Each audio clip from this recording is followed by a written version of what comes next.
শাসন করার জন্যে। এই মতবাদগুলো আমাদেরকে গিলানো হয়েছে আমাদেরকে ডমিনেট করার জন্যে, আমাদেরকে পশ্চিমাদের দাস বানানোর জন্যে, জায়নিস্টদের দাস বানানোর জন্যে, IMF-এর কাছে লোনের হাত পাতার জন্যে, কোনো ডিসিশন নেওয়ার আগে, রাষ্ট্রের কোনো ডিসিশন নেওয়ার আগে ইউনাইটেড নেশনসের কাছে এই ভিক্ষার ঝুলি পেতে দেওয়ার জন্যে। আমাদের চোখের সামনে আমাদের ভাই বোনদেরকে নির্মমভাবে হত্যা করলেও আমরা টু শব্দ করতে পারবো না এই জন্যে। ইভেন আমাদের দেশের 99% মানুষও যদি শরিয়া চায়, তবুও রাষ্ট্র ব্যবস্থা এটা চাইবে না, কারণ রাষ্ট্র ব্যবস্থা এই তন্ত্রমন্ত্রগুলো দ্বারা দীক্ষিত। এর মধ্যে আরও আছে মানবরচিত সংবিধান, আরও আছে মানবরচিত বিচার ব্যবস্থা, আরও আছে আল্লাহর হালালকে হারাম করে ফেলা, আল্লাহর হারামকে হালাল করে নেওয়া। পুরো একটা তাগুতি এবং কুফরি সিস্টেম আমাদেরকে দেওয়া হয়েছে। কোন জায়গা থেকে? খেলাফা অ্যাবলিশ করার পর থেকে। আমরা কোথায় ছিলাম এটা আমাদেরকে বুঝতে হবে। এখনকার প্রবলেম কি সেটাও বুঝতে হবে, ক্রাইসিসগুলো, তারপরে আসতে হবে সলিউশন কোথায়। এগুলো ক্রাইসিস। তারপরে ডেমোক্রেসি দিয়ে কি করা হচ্ছে এটা আপনারা অনেকে জানেন, কিন্তু অনেকে আবার বুঝেনও না। এটা দিয়ে আল্লাহর হালালকে হারাম করা যায়, আল্লাহর হারামকে হালাল করা যায়। এটা দিয়ে আল্লাহর জমিনে মানুষের শাসন কায়েম করা যায়। এটার ধোয়া তুলে যে কোনো মুসলিম কান্ট্রি আক্রমণ করা যায়। আরব বসন্তের ধোয়া তুলে কি করা হয়েছে আমরা দেখি নাই? আমরা দেখেছি। এগুলো দিয়ে আমাদেরকে জাতিসংঘের দাস বানানো হয়েছে, জাতিসংঘের দাস বানানো হয়েছে। সিম্পল। জাতিসংঘ ফাংশন করা হয়েছিল যাতে যাতে পশ্চিমারা, স্পেশালি জায়নিস্টরা বাইতুল মুকাদ্দাসকে লিবারেট করতে পারে, এবং তারা সেটা করেছে। এখন এটার এক্সিস্টেন্স কেন আছে? কারণ তারা এখন পর্যন্ত মালহামা লঞ্চ করে নাই। তারা এর মধ্য দিয়ে মালহামা লঞ্চ করবে ইনশাআল্লাহ, দেখে নিয়েন। এটা কেন করা হয়েছে, রাখা হয়েছে এই কারণে, যাতে প্রত্যেকটা মুসলিম কান্ট্রি ধরে ধরে একেবারে রক্তের নদী বা সমুদ্র বইয়ে দেওয়া যায়, কিন্তু আমরা কোনো ডিসিশন নেওয়ার আগে ওর দিকে তাকিয়ে থাকবো। আমাদের বাড়ির পাশেও যদি কাল আপনি দেখেন মুসলিমদেরকে জবাই করা হচ্ছে, যেটা শুরু হয়ে গেছে অলরেডি, আপনি এখন প্রতিবাদ করার জন্য জাতিসংঘের মুখোপেক্ষী। ইভেন আমরা দেখলাম প্যালেস্টাইনের পক্ষে কথা বলার জন্য নাকি মানুষ এখন জাতিসংঘের কাছে দ্বারস্থ হচ্ছে। কি হাস্যকর বিষয়! যারা এই সমস্ত সমস্যার মূল কেন্দ্র, তাদের কাছে আমরা সাহায্যের হাত পাচ্ছি। অথচ আমরা নামাজে বলছি ইয়াকা না'বুদু ওয়া ইয়াকা নাস্তাঈন, আল্লাহ আমরা শুধু তোমারই ইবাদত করি, তোমার কাছেই সাহায্য চাই।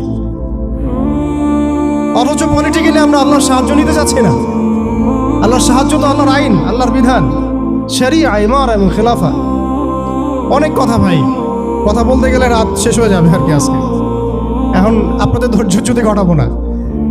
এখন কথা হচ্ছে, এই একটা তন্ত্র আমাদেরকে এমনভাবে নেক্সট স্রোতে ধোঁকা খাওয়াচ্ছে যে এই তন্ত্রের বেড়াজালে যারাই পড়েছে তারাই কখনো আর খিলাফা কনসেপ্টের দিকে আসতে পারে নাই, কখনো পসিবল হয় নাই। যত দাড়ি টুপি নিয়ে গিয়েছেন কখনো পসিবল হয় নাই। এটা প্রমাণিত, এটা বিগত 100 বছরের হিস্ট্রি থেকে প্রমাণিত। এইটা দিয়ে মন্দের ভালো কিছু প্রতিবাদ করা যেতে পারে, কিন্তু ওই প্রতিবাদে পশ্চিমাদের কিছু যায় আসে না। আপনি 1 কোটি মানুষকে দিয়ে মার্চ ফর গাজা করেন, কিচ্ছু যায় আসে না, ওদের কিচ্ছু যায় আসে না। অনেস্টলি স্পিকিং,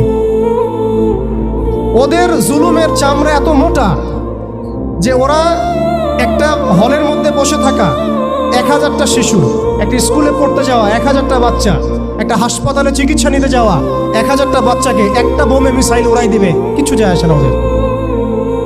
এরা ফেরাউন এই যুগের, এরা নমরুদ, এরা এই যুগের হামান, কারুন, ফেরাউন। এদের প্রতি দয়া দেখানো মানে হচ্ছে আমরা মিসগাইডেড। এদের সাথে দয়া দেখানোর কোনো ভাষা থাকতে পারে না। এদের সাথে দয়া দেখানোর কোনো ভাষা আমাদের থাকতে পারে না। এদের সাথে ভাষা একটাই হতে পারে, সেটা জিহাদের ভাষা, কিতালের ভাষা। এই বিষয়গুলো স্পষ্ট করে আপনাকে গণতন্ত্র বলতে দিবে না। এই বিষয়গুলো স্পষ্ট করে আপনাকে সেকুলারিজম বলতে দিবে না, কমিউনিজম বলতে দিবে না, এথিজম বলতে দিবে না, এবং এই ডেমোক্রেসি বলতে দিবে না। তাহলে এই তন্ত্রমন্ত্রগুলো দেয়া হয়েছে আমাদেরকে তাদের দাস বানানোর জন্যে, তাদেরকে আমাদের অধীনে আনার জন্য নয়। এই জিনিসটা আমরা বুঝতে অনেক সময় ভুল করেছি, এখনো ভুল করছি। আমি খালি প্রশ্ন করতে চাই যে আর কতদিন ভুল করব আমরা? আল্লাহ পাক আমাদের চোখ খুলে দেন, মনের চোখ। আল্লাহ পাক আমাদের কলবের চোখ খুলে দেন। আপনি 20টা আসন পাইতে পারেন হাইয়েস্ট, 5টা আসন পাইতে পারেন হাইয়েস্ট, ওখানেও আপনি দাস হয়ে থাকবেন। আপনি 20টা আসন নিয়ে পার্লামেন্টে দাস হয়ে থাকবেন। 20টা আসন নিয়ে আপনি বলতে পারবেন না যে এটা হালাল, এটা হারাম, এটা জায়েজ, এটা না জায়েজ, এটা করতে হবে, এটা করতে হবে না। আর যদি আপনি বলেনও, আপনার কথা কেউ শুনবেও না। কারণ মেজরিটি শুড বি গ্রান্টেড, তাদের মূল নীতি হচ্ছে এটা। সংখ্যাগরিষ্ঠ মানুষ যা বলবে তাই হক। আগামীকাল সংখ্যাগরিষ্ঠ মানুষ বাংলাদেশে বলবে নাউযুবিল্লাহি মিন যালিক, যে এই বিবাহিত ধর্ষণের বিচার করা হোক, নাউযুবিল্লাহ, আর ওই পতিতালয়ে গিয়ে সময় কাটানো, নাউযুবিল্লাহি মিন যালিক, এটাকে প্রমোট করা হোক, শ্রমিকের অধিকার দেওয়া হোক। আগামীকাল মানুষ বলবে এলজিবিটির লাইসেন্স দেওয়া হোক। আগামীকাল মানুষ বলবে ট্রান্সজেন্ডারকে বাধ্যতামূলক করা হোক, আইন করা হোক। আপনি 20টা আসন নিয়ে কিচ্ছু করতে পারবেন না। বিকজ এই সিস্টেমটা দাঁড়িয়ে আছে এমন একটা বালির ঢিবির উপরে, যার উপরে কোনো ঘোড়া দাঁড়াতে পারে না। এই সিস্টেমটা দাঁড়িয়ে আছে এমন একটা ভঙ্গুর মাটির উপরে, যার উপরে আপনি কোনো প্রাসাদ নির্মাণ করা সম্ভব নয়। মাটিটাই তো ভঙ্গুর। তো এই আদর্শিক এই মতবাদগুলো দিয়ে তারা আমাদের খিলাফাটাকে ডিস্ট্রয় করে দিয়েছিল। আজকে থেকে 100 বছর হয়ে গেছে। আজকে 100 বছর পরে এসে আমি এগুলো নিয়ে কথা বলছি, আমরা এগুলো নিয়ে কথা বলছি। তো মাশাআল্লাহ, এটা ভালো। আমি এই ব্যাপারে আশাবাদী যে মাশাআল্লাহ বাংলাদেশের তরুণ প্রজন্ম এখন বুঝতে শিখছে, আলহামদুলিল্লাহ। এবং আমরা যদি এভাবে দাওয়াতের মেহনত অব্যাহত রাখতে পারি, ইনশাআল্লাহ তাআলা অন্যদের 20 বছর লাগলে আমাদের 2 বছর লাগবে ইনশাআল্লাহ। আমি কাজের ব্যাপারে পরে আসছি, একটু সময় নেব আপনাদের কাছে। এরপরে তারা যেটা করেছে, হালতটা বুঝেন। এরপরে তারা আমাদের ইয়াং জেনারেশনকে টার্গেট করেছে, কয়েকটা জেনারেশনকে টার্গেট করেছে তারা। একটা হচ্ছে ওলামায়ে কেরাম শ্রেণী, একটা হচ্ছে পলিটিশিয়ান, একটা হচ্ছে তরুণ প্রজন্ম, একটা মেয়েরা, একটা বাচ্চারা। খেয়াল করে দেখেন, আমাদের পলিটিশিয়ানদেরকে তারা টার্গেট করে কি করেছিল? তাদেরকে ক্ষমতার লোভ দিয়ে ঈমান হারা করেছে এবং আল্লাহর জমিনে মুসলমান নামধারী শাসকদেরকে দিয়েই আল্লাহ বিরোধী আইন বাস্তবায়ন করাইছে। এটা কারা করিয়েছে? আপনি যদি বলেন দাজ্জালকে এসে করে দিয়ে গেছে, না। বলেন দাজ্জালকে এসে করে দিয়ে গেছে, না। কে করেছে? নামধারী মুসলিম শাসকরাই করেছে। এবং তারা বলেছে জনগণ এটাই চায়। দেখেন, শাসকদেরকে তারা ক্ষমতা দিয়ে তাদের বসে নিয়ে আসছে, দুনিয়াবী স্বার্থ নিয়ে বসে নিয়ে আসছে। ওলামায়ে কেরামদের একটা শ্রেণীকে তারা কিভাবে বসে নিয়ে আসছে? মসজিদ করে দিব, মাদ্রাসা করে দিব, সব কিছুর সাপোর্ট আমরা দিব। রাষ্ট্র নিয়ে, অর্থনীতি নিয়ে, সমাজনীতি নিয়ে আপনারা কথা বলতে আইসেন না। এই টোপ তারা গিলেছেন অনেকেই, গিলেছেন। এবং গেলার পর একটা পর্যায়ে কি হয়েছে? ভারত জাজল্যমান দৃষ্টান্ত আমাদের সামনে। জাজল্যমান দৃষ্টান্ত। যখন আল্লামা আবুল হাসান আলী নাদভী রহমতুল্লাহি আলাইহি বলেছিলেন যে ইতিহাসের এমন কিছু সন্ধিক্ষণ আসে যখন রাজনৈতিক বিচক্ষণতার অভাবে মুসলিমরা যদি এমন কোনো সিদ্ধান্ত নেয় যে সিদ্ধান্তটা যুগোপযোগী না, তাহলে সেই একটা সিদ্ধান্ত উম্মাকে 100 বছর পিছায় দেয়। আপনারা পড়ে দেখেন ওই বইটা, মুসলিমদের পতনে বিশ্ব কি হারালো, ওইটা পড়ে দেখেন। ঠিক আমরা দেখুন, আমরা মনে করেছি আমরা একটা ইসলামিক রাষ্ট্র, আমরা একটা রাষ্ট্রে আছি, এই রাষ্ট্রের হিন্দু গভর্নমেন্ট, কোনো সমস্যার কিছু নাই। তারা আমাদেরকে মসজিদ দিয়েছে, মাদ্রাসা দিয়েছে, সব কিছু ঠিকঠাক চলছে। হঠাৎ দেখা গেল যে উগ্রপন্থী কিছু হিন্দু এসে সব সিজ করে ফেললো এবং দিনে দুপুরে তারা এখন মানুষকে কুপিয়ে হত্যা করছে, পিটিয়ে হত্যা করছে, বাড়িঘর ভেঙে ফেলছে, মসজিদ ভেঙে ফেলছে, মাদ্রাসা সিলগালা করে দিচ্ছে। কোথায় গেল আমার খানকা? কোথায় গেল আমার মসজিদ? কোথায় গেল আমার মাদ্রাসা? কোথায় গেল আমার জনগণ? কোথায় গেল আমার মায়ের সম্মান? সব চলে গেল। কিসের অভাবে? রাজনৈতিক ক্ষমতার অভাবে। অর্থাৎ রাজনৈতিক দৃষ্টি এবং দর্শন বিবর্জিত কোনো দাওয়াত কখনো চূড়ান্ত সাফল্য আনতে পারবে না। আমরা অনেকেই পশ্চিমাদের টোপে পা দিয়েছি যে মসজিদ মাদ্রাসা সব তো ঠিকঠাক চলছে, আমাদের পলিটিক্স নিয়ে কথা বলার দরকার নেই, আমাদের ইসলামী রাষ্ট্র ব্যবস্থা কায়েম নিয়ে কথা বলার দরকার নাই, ইসলামী অর্থ ব্যবস্থা নিয়ে কথা বলার দরকার নাই, আমাদের জিহাদ ফি সাবিলিল্লাহ নিয়ে কথা বলার দরকার নাই। আমরা নিজেরাই আমাদেরকে এই ধ্বংসের মুখে ঠেলে দিয়েছি। এরপর আরও সমস্যা, তারা আমাদের ইয়াংদেরকে টার্গেট করেছিল। দেখেন, ইয়াংদেরকে টার্গেট করে কত মেহনত তারা করেছে। মেয়েদেরকে ফ্রি অ্যাক্সেস দিয়ে দিয়েছে, ফ্রি মিক্সিং, বাচ্চা থেকে শুরু করে একদম চাকরি লেভেল পর্যন্ত। জেনা করাচ্ছে ফ্রি, পর্নোগ্রাফি ফ্রি, আপনার চরিত্র হনন করার যা যা এলিমেন্টস আছে সব তো ফ্রি, সব ফ্রি। আর মেয়েদেরকে বেপর্দা করে বাইরে নিয়ে আসছে, বাচ্চাদেরকে ছোটবেলা থেকে মাথা নষ্ট করার যা যা এলিমেন্ট সব দিয়ে দিচ্ছে, খাবারে ভেজাল মেশাচ্ছে, আমাদের ভাইদেরকে বিয়ে কঠিন করে ফেলছে, জেনা সহজ করে ফেলছে। কি করে নাই তারা? শিক্ষা ব্যবস্থা থেকে ইসলামকে উঠে দিচ্ছে। আপনি সারা জীবন পড়াশোনা করেন, দেখেন আপনি 20টা সূরা শিখতে পারেন কিনা, ফরজে আইন শিখতে পারেন কিনা। একটা একটা করে ডিপার্টমেন্ট ধরে ধরে তারা কাজ করেছে। এর উপর আবার অর্থ ব্যবস্থা ওদের হাতে নিয়ে নিয়েছে, ওয়ার্ল্ড ব্যাংক দিয়ে, IMF দিয়ে, ফেডারেল রিজার্ভ দিয়ে। এতে করে পুরো বিশ্বের ইকোনমিক মোড়ল তারা হয়ে গেছে। এখন আপনি আমি একটা স্বাধীন দেশে বসবাস করলেও অর্থনৈতিকভাবে আমরা স্বাবলম্বী হতে পারি না, দ্বারস্থ হতে হয়, বাণিজ্যে ওদের দ্বারস্থ হতে হচ্ছে, ব্যবসায় হতে হচ্ছে, ফাইন্যান্সে হতে হচ্ছে।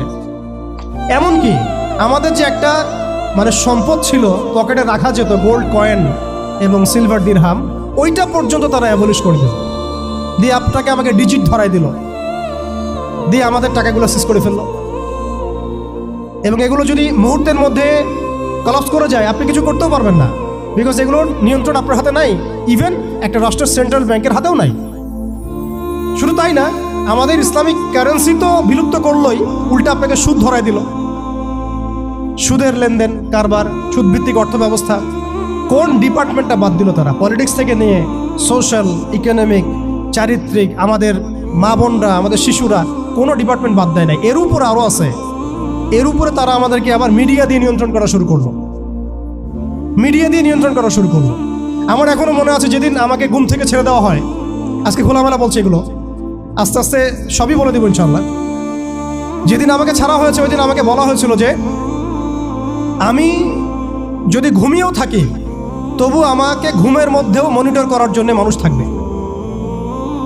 রাস্তাঘাটে যাওয়া তো বহুত দূরের কথা, বয়ান দেওয়া তো বহুত দূরের কথা, মাহফিল করা তো বহুত দূরের কথা, দাওয়াতের কাজ করা বহুত দূরের কথা, মিম্বরে দাঁড়ানো বহুত দূরের কথা। তুমি আমাদের চোখের মধ্যে থাকবা যখন তুমি ঘুমের মধ্যে থাকবা। তো এটা আমরা তখন শিখেছি যে মানুষের প্রাইভেট লাইফ বলতে কিছু বাকি রাখে নাই তারা। আপনি ফোন নিয়ে যা করতেছেন এভরিথিং তারা মনিটর করতে পারে, এভরিথিং। কাকে মেসেজ করতেছেন? অনেক ভাই তখন আমার সাথে দেখা করতে আসলে আমরা ইগনোর করতাম তার ভালোর জন্যই, বিকজ সে বিপদে পড়বে আমার সাথে দেখা করতে আসলে। এবং আপনি যেটা বলবেন সে বলার জায়গাটা আপনাকে দেওয়া হয় নাই, রাখা হয় নাই, আপনি ট্রিগারের সামনে আছেন।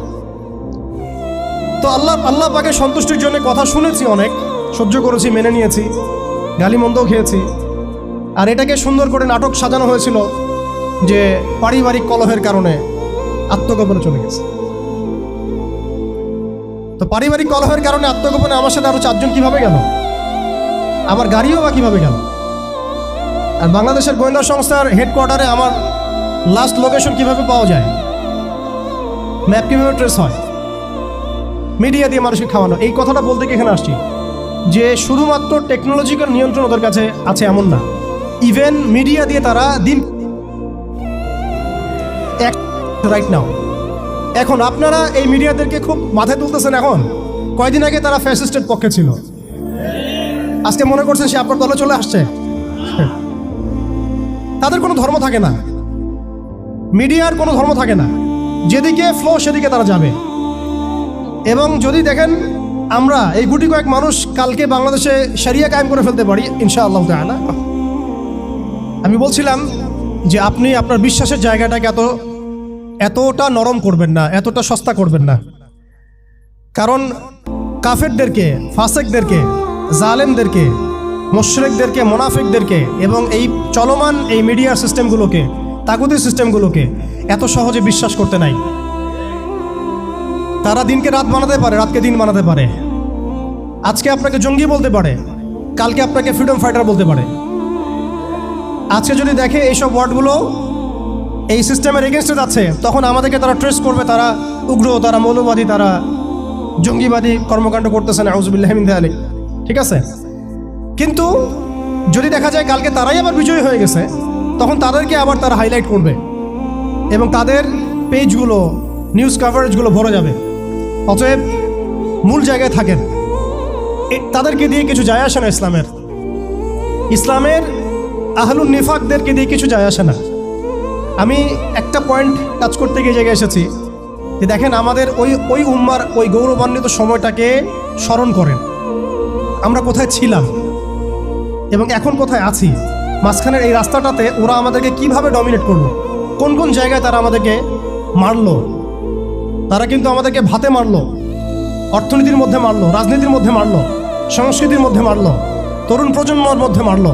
তারা আমাদেরকে কিন্তু বেপরদামি দিয়ে মারলো, পর্নোগ্রাফি দিয়ে মারলো, মিডিয়া দিয়ে মারলো, প্রযুক্তি দিয়ে মারলো। প্রযুক্তির কথাটা না বললেই না, সিস্টেম এমনভাবে তারা আপডেটেড করেছে যে একটা জায়গায় সামরিক অভিযানের প্রয়োজন নাই তাদের। এখন এআই টেকনোলজি দিয়ে তারা ঘরে বসে কিবোর্ডের ক্লিকের মধ্য দিয়ে আমাকে এখানে শ্যুট করতে পারে এখন, রাইট নাও আমরা কিছু করতে পারবো না এবং আমাদের কোনো প্রতিরক্ষা ব্যবস্থা নাই। আপনি কোথায় বসে আছেন ওইখানে আপনাকে শ্যুট করা সম্ভব। প্রযুক্তি এমন জায়গায় নিয়ে গেছে তারা। আপনি মুসলিম কান্ট্রিগুলোর অবস্থা দেখেন। আমরা বাংলার জমিনে দিন কায়েমের কথা বলছি, বাংলার জমিনের ল্যাকিংসগুলো আপনি ফাইন্ড আউট করেন। আমাদের কি আকাশ নিরাপদ, সমুদ্র কি নিরাপদ, আমাদের কি মিসাইল আছে, ক্ষেপণাস্ত্র ব্যবস্থা আছে, আকাশ প্রতিরক্ষা ব্যবস্থা আছে, আমাদের কি এরকম প্রযুক্তি আছে, আমাদের কি ইমানদার এমন মিলিটারি বাহিনী আছে কিনা। অনেক বিষয় আছে যেগুলো নিয়ে আমাদেরকে ভাবতে হবে। নাই, এটা হতাশার কোনো কারণ না। এবং আমাদের সব কিছুই লাগবে, জরুরিও না, এটাও মাথা দিচ্ছি। নাই, অনেক কিছুই নাই, এটা হতাশার কোনো ব্যাপার না।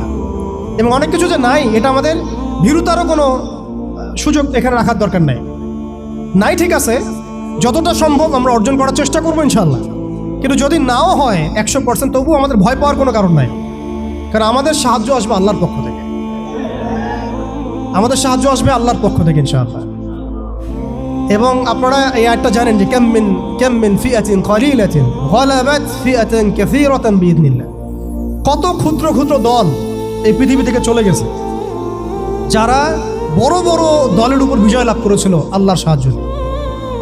অতএব এটা আমি বলছি যাতে আমরা একটা যুগের সাথে তাল মেলাতে পারি, অন্ততপক্ষে কিছু প্রস্তুতি আমাদের থাকা তো দরকার। ব্যাপারটা তো এমন নয় যে আমরা গেলাম, জায়নামাজে দাঁড়ালাম, দোয়া করলাম, যুদ্ধে জয়লাভ করলাম। এভাবে কিন্তু যুদ্ধ জয় হয় নাই। আপনারা বদরের যুদ্ধের ইতিহাস যদি পড়েন দেখবেন নবী সাল্লাল্লাহু আলাইহি ওয়াসাল্লাম আগের রাত্রে গিয়েছেন, বৃষ্টি হয়েছে, জায়গা দখল করা হয়েছে, আমরা কূপ দখল করেছি যাতে পানি আমাদের কাছে থাকে, সৈন্য বিন্যাস করা হয়েছে, যতটা ট্যাকটিক নেওয়ার প্রয়োজন সব আমরা নিয়েছি। তারপরে দোয়া, সুবহানাল্লাহ, দোয়া হতে হতে হতে হতে কাঁধ থেকে চাদর পড়ে যাচ্ছে। আবু বকর রাদিয়াল্লাহু আনহু এসে বলছেন যে ইয়া রাসূলুল্লাহ, যথেষ্ট হয়েছে, আপনি থামেন, আল্লাহ আপনার সাথে আছেন, আল্লাহ আপনার দোয়া ফেলবেন না ইনশাআল্লাহ। এরপরে দেখলেন 313 নিয়ে আমরা ওদেরকে হারালাম। সব কিছুর প্রয়োজন আছে। তো আমাদের অবস্থাটা এখন এমন একটা জায়গায় আছে যে ওই খিলাফা যাওয়ার পর থেকে উম্মাহ আজকে এই জায়গায় চলে আসছে। এটা একদিনে হয় নাই, 100 বছর লাগছে। এটা ভাই একদিনে হয় নাই, 100 বছর লাগছে। ওরা 100 বছর মেয়াদি প্ল্যান করেছিল, আরও বেশি প্ল্যান করেছে ওরা তো প্ল্যান করেছে পুরো প্যালেস্টাইনের এই হোলি ল্যান্ডটাই তারা দখল করবে। এটা ওদের প্ল্যান, এটা আমরা জানি। জায়নিস্ট প্ল্যান এইটা, ইরাকের ইউফ্রেটিস নদী থেকে একেবারে মিশরের নীল নদ পর্যন্ত ওরা দখল করতে চায়। ওরা শুধু গাজা চায় না, ওরা পুরো হোলি ল্যান্ডটাই চায়। এবং এই জায়গা থেকে তারা মসিহুদ দাজ্জালের শাসন কায়েম করতে চায় এবং তারা পুরো বিশ্বটাকেই ডমিনেট করতে চায়। যারা তার আনুগত্য করবে তাকে তারা খাবার দিবে, বাঁচিয়ে রাখবে, দুনিয়াবী সমৃদ্ধি দিবে। যারাই তাদের এই কুফরের প্রতিবাদ করবে তাদেরকে তারা আস্ত রাখবে না। এটা ওদের প্ল্যান, এটা ওপেন সিক্রেট, সবাই জানে। এদিকে তারা হাঁটছে, এই জন্যই তারা এই কাজগুলো করছে। এবং এই কারণে আপনি দেখবেন কোরআন মনে হচ্ছে যেন আজকেই নাজিল হলো। কোরআন থেকে যদি আপনি পড়েন মনে হবে আজকেই যেন নাজিল হলো। আল্লাহ পাক বলেছেন, ইয়া আইয়ুহাল্লাযীনা আমানু লা তাত্তাখিযুল ইয়াহুদা ওয়ান নাসারা আউলিয়া, হে মুমিনগণ, তোমরা ইহুদি এবং নাসারাদেরকে বন্ধুরূপে গ্রহণ করো না। বা'দুহুম আউলিয়া ও বা'দ, এরা একে অপরের বন্ধু। তারা আজকে মিলেমিশে সারা বিশ্বে কি করতেছে দেখেন। বা'দুহুম আউলিয়া ও বা'দ, আল্লাহ আমাদেরকে আগেই বলেছিলেন। আল্লাহ পাক আরো সতর্ক করেছেন, ওয়া মান ইয়াতাওয়াল্লাহুম মিনকুম ফাইন্নাহু মিনহুম, তোমাদের মধ্যে কেউ যদি ওদের সাথে হাত মিলাও, ওদের দিকে মুখ ফিরাও, তোমরা তাদের অন্তর্ভুক্ত। আজকে দেখেন পুরো আরবের মধ্যে কারা ওদের দিকে মুখ ফিরাইছে, পুরো বিশ্বে কারা ওদের দিকে মুখ ফিরাই নিয়েছে। প্রত্যেকটা সেকুলার রাষ্ট্রের শাসক ওদের দিকে মুখ ফিরাইছে। প্রত্যেকটা ডেমোক্রেটিক কান্ট্রির শাসক দেখেন আজকে ওদের দিকে মুখ ফিরাইছে। আপনি এইসব তন্ত্রমন্ত্রগুলোর কথা আগে যেগুলো বললাম, এগুলোর দ্বারা যারা শাসিত হচ্ছে তারা কেউই ওদের থেকে বিচ্ছিন্ন নয়, বরং তারা ওদের অংশ এবং তারা ওদের পারপাস সার্ভ করতেছে ওই অঞ্চলে। দাজ্জাল কি আসলে সে তো একটা ব্যক্তি হবে, কিন্তু দেখেন ওর সিস্টেম কিন্তু অলরেডি ডেভেলপ করে ফেলছে। সে কি প্রত্যেকটা জায়গায় পায়ে হেঁটে হেঁটে গিয়ে শাসন করবে? আপনাদের তাই মনে হয়? সে প্রত্যেকটা জায়গায় তার এজেন্টদেরকে বসাবে, এটাই বাস্তব। উমর রাদিয়াল্লাহু আনহু মদিনা থেকে পুরো বিশ্ব শাসন করেছেন, তিনি কি প্রত্যেকটা জায়গায় পায়ে হেঁটে হেঁটে গিয়েছেন? এটা কি পসিবল? ইসলামের প্রতিনিধি ছিল, সাহাবায়ে কেরাম বিভিন্ন জায়গায় ছিলেন তার পক্ষ থেকে। মাসিহুদ দাজ্জাল অনেকটা সেম কাজ করতে পারে। দেখুন, খেয়াল করে সে তার অনুসারীদেরকে সব জায়গায় বসিয়ে দিয়েছে, সবাই তার ভাষায় কথা বলছে। বিবিসি, CNN তারা যে ভাষাগুলো চয়ন করে সেই ভাষায় আমাদের রিপোর্ট করা হয়। ওরা যে মিডিয়াগুলো, FBI, ওরা যে রিপোর্টগুলো প্রদান করে, ওই রিপোর্টের আলোকে আমাদের এখানে প্রশাসনিক বাহিনী কাজ করে। তারা যেভাবে ফাংশন করে সেইভাবে কাজ করা হয়। পুরো বিশ্বটা যেন একটা সিস্টেমের মধ্যে নিয়ে আসা হয়েছে। এটাই হচ্ছে একটা দাজ্জালি ওয়ার্ল্ড অর্ডার। এই ওয়ার্ল্ড অর্ডারটাই তারা ফাংশন করেছিল আমাদের খেলাফতটাকে অ্যাবলিশ করার পর। এই কারণে আমাদের এখানে প্রশ্ন উঠতেছে যে উম্মার পুনর্গঠন কেন দরকার, কিভাবে সম্ভব? আগে আমাদেরকে বুঝতে হবে যে কোন জায়গায় আমরা চলে আসছি, কোন জায়গা থেকে। এখন কি আমাদের ঈর্ষা হচ্ছে না যে আমরা কোন জায়গায় ছিলাম? এখন কি আমাদের খারাপ লাগছে না যে আমরা আসলে কোন জায়গায় ছিলাম, আজকে কোন জায়গায় আছি? অনেস্টলি স্পিকিং, আপনি বলেন আজকে যদি গাজায় 1000টা শিশুকে হত্যা করে, আমি কি করতে পারবো? আমরা কি বুঝতে পারছি আমরা কোন জায়গায় আসছি? আর স্মরণ করেন সেই সময়ের কথা যখন একটা মুসলিম যুবতীর উপর চোখ তুলে তাকানোর অধিকার কারো ছিল না, এই ক্ষমতা কারো ছিল না। চোখ তুলে ফেলতাম একেবারে আমরা। ঘরের ভিতরে যদি বাহির থেকে কেউ তাকাতো অন্যায়ভাবে, চোখ উপড়ায় ফেলতাম আমরা। একটা মুসলিম রমণীর সম্ভ্রমহানি করা হয়েছিল এই সাবকন্টিনেন্টে, এই সিন্ধুতে, মনে আছে আপনাদের? তার সম্ভ্রমের জন্যে, তার সম্ভ্রম বাঁচানোর জন্যে পুরা মুহাম্মদ বিন কাসিমের জাইশ আসছে। আমি কি চিন্তা করতে পারছি আমরা কোন জায়গায় ছিলাম? আজকে আপনি দেখলেন রেলে একটা মেয়ে যাচ্ছে ইন্ডিয়াতে, তার নিকাব খুলে ফেলা হলে কেউ কিছু করতে পারলো না। ওরা জোরে জোরে বলছে, বল বল জয় শ্রীরাম, বল, তারপর ছাড়বে। নাউযুবিল্লাহ মিন যালিক। বল জয় শ্রীরাম, তারপর ছাড়বো তোকে। বল মোদিজি কি জয়, তারপর ছাড়বো তোকে। চিন্তা করছেন আমরা কোন জায়গায় আসছি? আমাদের কি ভারতে মসজিদের অভাব আছে, মাদ্রাসার অভাব আছে? ভারতে কি মুসলমানদের সংখ্যার অভাব? তাহলে কেন এই জায়গায় আসলো? একটাই কারণ, রাজনৈতিক শক্তি না থাকলে উম্মার অবস্থাই হয়। রাজনৈতিক শক্তি, হ্যাঁ, রাজনৈতিক শক্তি হচ্ছে এখন আমাদের মূল লক্ষ্য হওয়া দরকার। একটা অঞ্চলে ইসলামী ইমারা শরিয়া কায়েম করার জন্য 100% মানুষের 100% পরিপূর্ণ মুসলিম হওয়া শর্ত না। জি, বরং একটা অঞ্চলের মানুষের মধ্যে যদি মুসলিমের মানুষও একদম খালেস মুখলেস হয়, মুত্তাকি হয়, পরহেজগার হয়, ইমানদার হয়, একদম সিরাতের আদলে সব সুন্নাহগুলো মেনে চলে, ওই গুটি কয়েক মানুষের দ্বারা ইনশাআল্লাহ একটা বড় অঞ্চলে খেলাফত প্রতিষ্ঠা করা সম্ভব। আমি একটা এক্সাম্পল দিচ্ছি, আমি আমার আউট অফ হেডস কথা বলছি না। মদিনা রাষ্ট্র যখন কায়েম হয়েছে, আমাদের কি মনে হয় মদিনার 100% মানুষই মুসলিম হয়েছিল? কখনোই না। মদিনায় আনসার সাহাবি তারা মুসলিম ছিলেন, আওস ও খাজরাজ গোত্রের, হিজরত করে গিয়েছেন মুহাজির সাহাবিরা, এতটুকু ইসলাম, এতটুকু মুসলিম আমাদের। বাকি বহু অংশে মুনাফেক, আব্দুল্লাহ বিন উবাইর অনুসারী, আর বড় বড় 3টা গোত্র আছে ইহুদিদের, বনু কোরাইজার, বনু কাইনুকার, বনু নাজিরের, খায়বার ইহুদিরা আছে, পত্তলিকরা আছে, কিছু নাসারাও আছে আশেপাশে। তারপরেও সেখানে ইসলামী রাষ্ট্র কায়েম হয়েছে। এই শর্তটা যারা জুড়ে দিচ্ছেন এটা ঠিক হচ্ছে না, যে একদম 100% মানুষের ইসলাম না হওয়া পর্যন্ত আমাদের এখানে ইসলামী শরিয়া কায়েম করা যাবে না, এই কনসেপ্ট ঠিক না। বরং আপনি দেখেন, একটু খেয়াল করে দেখেন, একটা এক্সাম্পল দিই, জুলাই অভ্যুত্থান, ঠিক আছে? এই সময় মাঠে ময়দানে ছিল সব মিলায় ধরেন 20% মানুষ এই বাংলাদেশের, বাকি 80% মানুষ ঘরেই ছিল, আজও ঘরে আছে, শরিয়া কায়েম হলেও ঘরেই থাকবে। আপনি খেয়াল করে দেখেন, তাদের কিছু যায় আসে না, তারা যেভাবে ছিল সেভাবে আছে। আগে ছিল একটা শাসন, তাদের কাছে মনে হচ্ছে এখন আরেকটা শাসন আসবে। তাদের চিন্তায় তো এতটুকু, চিন্তার লিমিটেশন এতটুকুই। একজন গেছে আরেকজন আসবে, এক তাগুত গেছে আর এক তাগুত আসবে, মদের বোতল চেঞ্জ হবে, মদ সেম থাকবে, ওদের চিন্তাটা এমনই। তো এত আমাদের কঠোর চিন্তার প্রয়োজন নাই যে 100% মানুষ মুসলমান পরিপূর্ণ না হওয়া পর্যন্ত শরিয়া কায়েম হবে না। আমি এই পয়েন্টটাতে একটু সময় নিয়ে নিলাম। দেখেন ভারতের অবস্থাটা আমাদেরকে খুব পীড়া দিচ্ছে। ভারতের অবস্থা আমাদেরকে অনেক পীড়া দিচ্ছে না? এটা দেওয়ার পরেও কিন্তু আমি কিছু করতে পারছি না। এটা যদি আল্লাহ না করুক যদি এটা বাংলাদেশে হয়, আল্লাহ না করুক এটা যদি বাংলাদেশে হয়, তখন আপনার ফতোয়া কি হবে, আমাদের ফতোয়া কি হবে, এটা আমাদের এখন স্পষ্ট করা উচিত। এবং যেটার আশঙ্কা আমরা করি সেটার প্রিপারেশন কেন আমরা নিব না? যেটার আশঙ্কা আমরা করি বা যেটা আমরা বুঝতে পারছি এটা হতেই পারে, অসম্ভব কিছু না, তাহলে তার প্রিপারেশন আমরা কেন রাখবো না? এটা আমার প্রশ্ন আর কি। ভারতের মুসলিমরা কি কখনো ভেবেছিল আজকে থেকে 10 বছর আগে এমনটা হবে? ওয়াকফ বিলের মাধ্যমে আমাদের সব সম্পত্তি তারা গ্রাস করে ফেলবে, কেউ কি ভাবছে? আচ্ছা, আমাকে একটা প্রশ্নের উত্তর দেন। আগামীকাল যদি দারুল উলুম দেওবন্দ তারা দখল করে ফেলে, বলেন, আগামীকাল যদি তারা বলে দারুল উলুম দেওবন্দ আমাদের, এখান থেকে বের হওয়া, সবাই কি করবেন আপনারা? না, আমরা কি করব? ফতোয়া কি আসবে? কোনো স্ট্রং ফতোয়া আসবে কিনা? সেটাকে প্রতিহত করার জন্য আমাদের জীবন দেওয়ার প্রশ্ন আসবে কিনা? এটাই তো কথা। যদি হ্যাঁ হয়, তাহলে আজকে আমরা ভারতের মুসলমানদেরকে মৃত্যুর হাতে ছেড়ে দিচ্ছি কিভাবে? আর যদি না হয় তাহলে তো কিছু বলার নাই। মানে আমাদের সামনে রাস্তা তো দুইটা, হয় তাদের সামনে, আমাদের বলতে আমি তাদেরকে আমাদের অন্তর্ভুক্ত করে বোঝাচ্ছি, তাদের সামনে রাস্তা দুইটা, হয় এখন তাদের মার খেয়ে মরবে জিল্লতির সাথে, থুতু চাটাচ্ছে তারা রাস্তায়, আমাদের মুসলিম ভাইদেরকে তারা থুতু চাটাচ্ছে রাস্তায়, মেয়েদেরকে নগ্ন করতেছে, বাড়িঘর জ্বালাই দিচ্ছে, মসজিদ ভেঙে দিচ্ছে, মাদ্রাসা দখল করতেছে, গরুর গোশত নিয়ে গেলে পিটায় মেরে ফেলতেছে, বাবার সামনে মেয়েকে ধর্ষণ করতেছে। সবচেয়ে বড় কথা, আমাদের নিরপরাধ ভাইদেরকে তারা একটা ইস্যু ক্রিয়েট করে হত্যা করতেছে।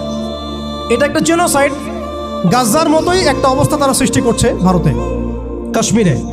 কথা হচ্ছে তাদের সামনে অপশন কয়টা? হয় তারা এই জিল্লতিগুলো সহ্য করে এভাবে লাঞ্ছনার মৃত্যু মরবে, অথবা প্রতিহত করে শাহাদাতের মর্যাদায় মারা যাবে, শহীদ হবে। এর বাইরে কোনো রাস্তা আছে কি না? এখন আমরা যদি আমাদের পার্শ্ববর্তী অঞ্চল সম্পর্কে সচেতন থাকি, তাহলে আমাদের অভ্যন্তরীণ বিষয়গুলো সম্পর্কে আমাদের সচেতন থাকা উচিত কি উচিত না? আমাদের উম্মার ফিকির অনেক গভীর, এই জন্য আমি বলেছিলাম শুরুতে অনেক কথা আছে। আসেন একটু শেষ করি, অনেক লম্বা হয়ে যাবে আপনাদের। প্রিয় ভাইরা, অবস্থাটা শুধুমাত্র আধ্যাত্মিক না, মানে ক্রাইসিসটা একটু বুঝেন, ক্রাইসিসটা শুধুমাত্র ইমানের ক্রাইসিস না, ক্রাইসিসটা শুধুমাত্র আমাদের সংখ্যার না, মানে আমাদের মসজিদের মাদ্রাসার না, আমাদের শুধু মিডিয়া নিয়ে সমস্যা না, শুধু প্রযুক্তি নিয়ে সমস্যা না, আমাদের ইন টোটাল ব্যক্তি জীবন থেকে নিয়ে পলিটিক্যাল সিস্টেম পর্যন্ত প্রত্যেকটা ডিপার্টমেন্টেই আমাদের উম্মাগত সমস্যা। তার মধ্যে সবচেয়ে বড় জায়গাটাই হচ্ছে আমরা আমাদের ওই রাজনৈতিক সে ক্ষমতা ওইটা হারাই ফেলছে। আল্লাহ পাক আমাদের সবাইকে উম্মার সেই হারানো জায়গায় ফিরে যাওয়ার তৌফিক দান করে। এখন তো প্রশ্ন একটা আসতেছে যে এটা কি পসিবল কিনা? এটা পসিবল কিনা সেটা আমি না বলে হাদিস থেকে বলি। রাসূলুল্লাহ সাল্লাল্লাহু আলাইহি ওয়াসাল্লাম আখিরুজ্জামানের হাদিসগুলোর মধ্যে অনেকগুলো হাদিস, এগুলোর মধ্যে ইরশাদ করেছেন। আমি কয়েকটা সামারি বলছি এখানে। এই বাইতুল মুকাদ্দাস যেটা আমরা দেখছি, ইনশাআল্লাহ এই বাইতুল মুকাদ্দাস যেটা আমরা দেখছি, এখান থেকে ইনশাআল্লাহ তাআলা ইসলামী খেলাফা কায়েম হবে, এটা ভবিষ্যৎবাণী লেখা হয়ে গেছে। মালহামা হবে, এটা লেখা হয়ে গেছে।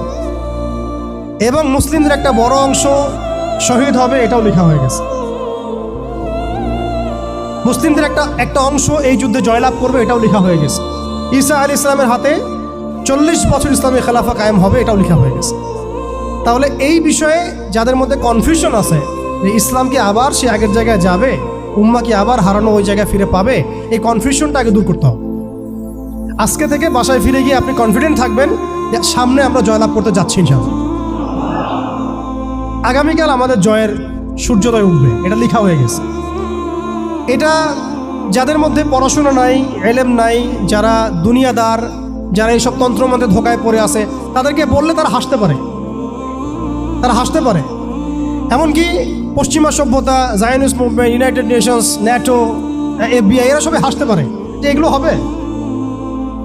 ওরা এগুলোকে ওই যে আসাতিরুল আউয়ালিন বলতে পারে, যেমনটা কাফেররা বলতো, প্রাচীন নীতি কথা, এগুলো বলতে পারে। কিন্তু এটা মুহাম্মদ সাল্লাল্লাহু আলাইহি ওয়াসাল্লামের পবিত্র জবানের ভবিষ্যৎবাণী, কেউ ঠেকাতে পারবে না ইনশাল্লাহ। অতএব এখন যেহেতু আমরা আমাদের গন্তব্যটা জানি, এই জায়গায় আমরা যাবো ইনশাল্লাহ, অতীতটাও জানছি কোথায় ছিলাম, মাঝখানে কিভাবে আমরা এই জায়গায় আসলাম সেটাও জানলাম। এখন 2 মিনিটে আমি শুরু বলতে যাচ্ছি যে কোন কাজগুলো আমরা করতে হবে, আমাদেরকে করতে হবে। এটা আজকে একটু মেমোরাইজ করার চেষ্টা করতে হবে। ফার্স্ট অফ অল ভাই, ব্যক্তি থেকেই শুরু হয়, ব্যক্তি থেকেই শুরু হয়। আপনি আমি আজকে থেকে চিন্তা করব, একটু ধৈর্য ধরেন, জাস্ট 5 মিনিট। আপনি আমি আজকে থেকে চিন্তা করব যে আমরা পৃথিবীতে বেঁচে আছি কিছু, বলেন আমাদের বেঁচে থাকার কারণটা কি? আপনি আমি পৃথিবীতে বেঁচে আছি কেন? আল্লাহ পাক আমাকে আপনাকে হায়াতে রাখছেন কেন? 2টা কাজ আমাদের।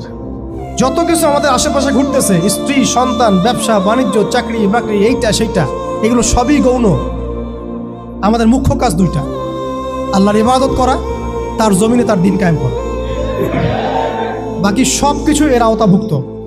ইবাদতের মধ্যে এটা এবাদতের মধ্যে এটা কাউন্ট হবে, আমার সন্তানের প্রতিপালন, স্ত্রী ভরণ পোষণ সব ঠিক আছে, কিন্তু আমার মূল কাজ 2টা।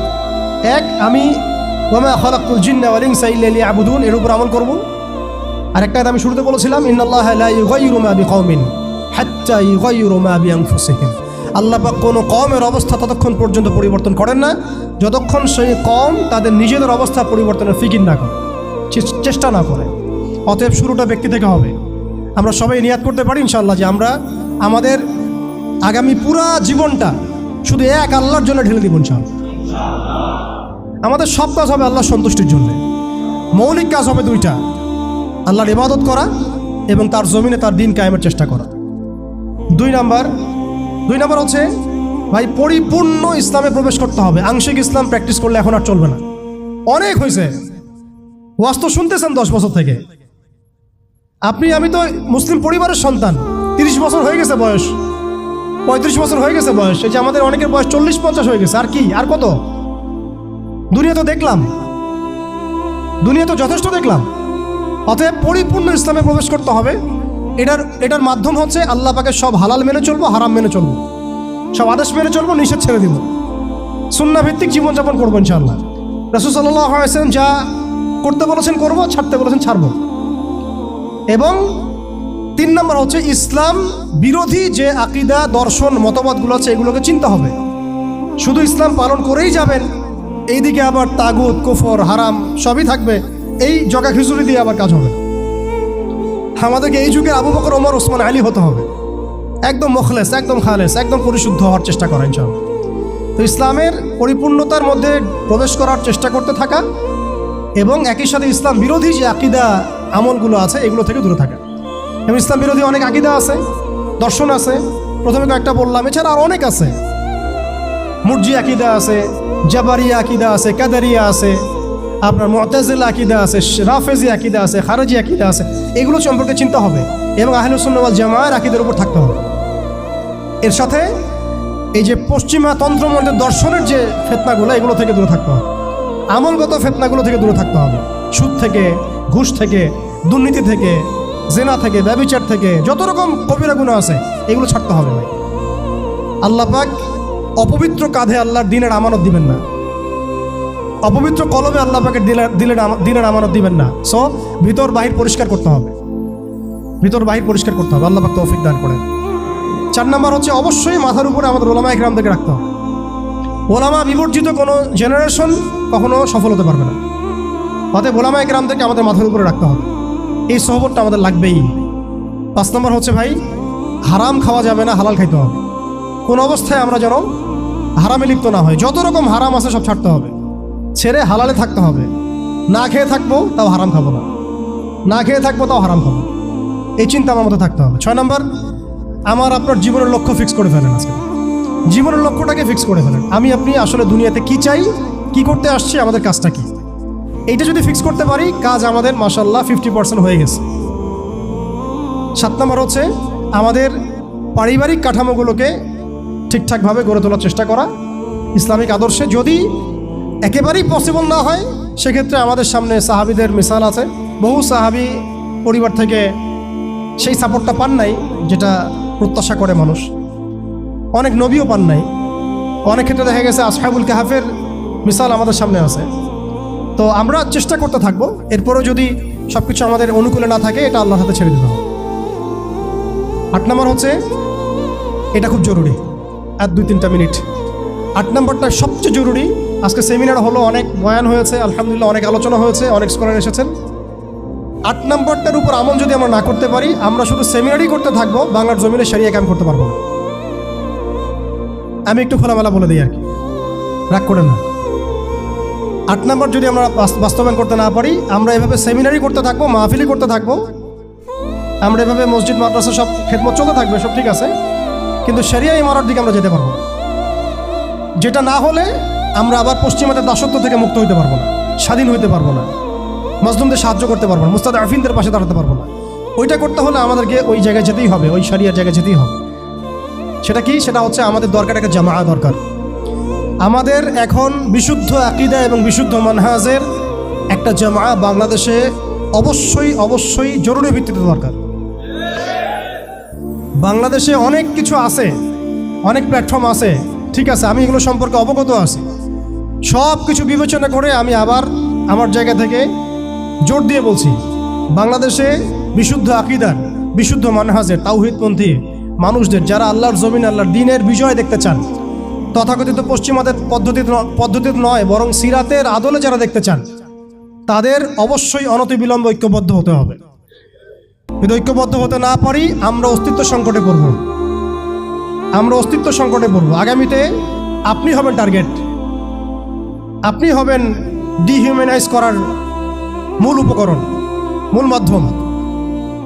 এবং আমরা যদি ঐক্যবদ্ধ হতে পারি, আমরা যদি সংখ্যায় কমও হই, ইনশাআল্লাহ আজ্জা ওয়া জাল আল্লাহ পাক এই অঞ্চলের জন্য আমাদেরকে কবুল করবেন ইনশাআল্লাহ।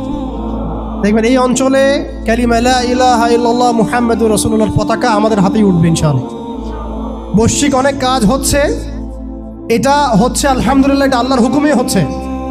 যারা কাজ করছে তারা কিন্তু এককভাবে করছে না, তারাও এভাবে জামায়া গঠন করেই কাজ করছে। তাদেরও আমির আছে, তাদেরও মামুর আছে, আস-সামউ ওয়াত তাআ আছে, তাদেরও বায়আ আছে।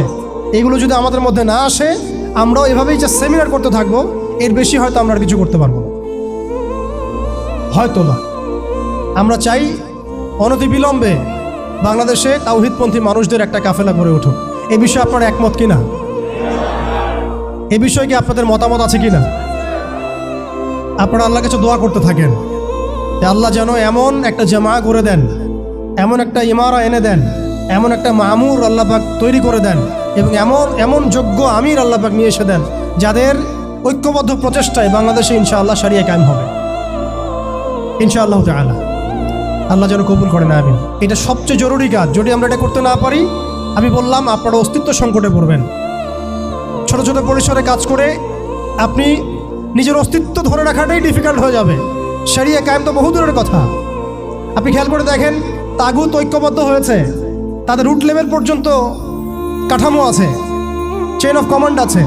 সেকুলার ঐক্যবদ্ধ হয়েছে, শাহবাগীর ঐক্যবদ্ধ হয়েছে, কাদিয়ানির ঐক্যবদ্ধ হয়েছে, হিজবুত তাওহীদ একটা আছে না, না বায়েজিদ খান পন্নির, না ভুল বললাম, হ্যাঁ, তারা পর্যন্ত ঐক্যবদ্ধ হয়েছে। আর শিয়ারা ঐক্যবদ্ধ হয়ে যাচ্ছে, খ্রিস্টান মিশনারিরা ঐক্যবদ্ধ হয়ে যাচ্ছে, এনজিওর ঐক্যবদ্ধ হয়ে যাচ্ছে।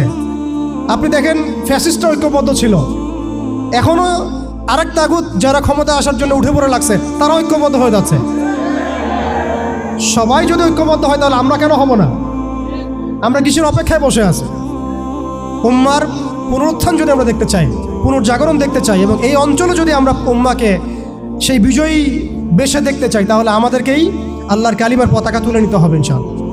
যখন কালিমার পতাকা পড়ে যায়, তখন আকবারিয়ে উঠিয়ে নেওয়া লাগে। এখন কালিমার পতাকা তো সিলসিলায় সিলসিলায় আমার হাতে কেউ তুলে দেয় নাই, দিচ্ছে না, পড়ে গেছে পতাকা নিচে। আপনি কি করবেন? উঠাতে হবে আমাকে এখন।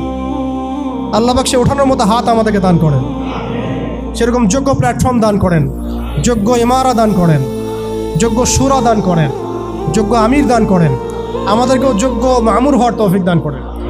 আপনারা বিশ্বাস করেন, যদি এইভাবে আমরা বেশি না 5 থেকে 10টা বছর কাজ করতে পারি, ইনশাআল্লাহ শরিয়া কায়েম হোক না হোক, এমন একটা জেনারেশন আমরা রেখে যাবো ইনশাআল্লাহ বাংলাদেশে, যারা এই জমিনে আল্লাহর দিন কায়েম করেই ছাড়বে ইনশাআল্লাহ।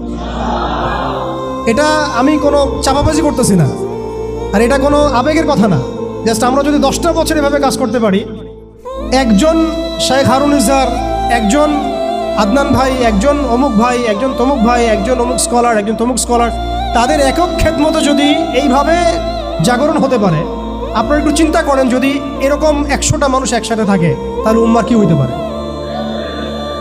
অতএব আপনারা এই উদ্যোগগুলো হাতে নেন, আপনারা পুশ করেন, আপনারা এগুলো আওয়াজ তুলেন। ইনশাআল্লাহ তাআলা আল্লাহ রাব্বুল আলামিন আপনাদের মধ্যে ইখলাস থাকলে আল্লাহ পাক জামা এনে দিবেন ইনশাআল্লাহ। আর শেষের দুটো কথা বলে শেষ করছি, এরপরে আমাদের কাজ হবে দুটো। এটা যদি হয়ে যায় এরপরে কাজ থাকবে খালি দুইটা। এক, সিরাতের আদলে দাওয়াতের কাজ করতে থাকা, সিরাতের আদলে দাওয়াতের কাজ করতে থাকা, এবং অবশ্যই সেই যোগ্যতা অর্জন করা, পড়াশোনা করা, এগুলো তো আগেই হয়ে গেছে, আগে বলছি আমি। দাওয়াতের মেহনতটা খুবই ব্যাপক করতে হবে।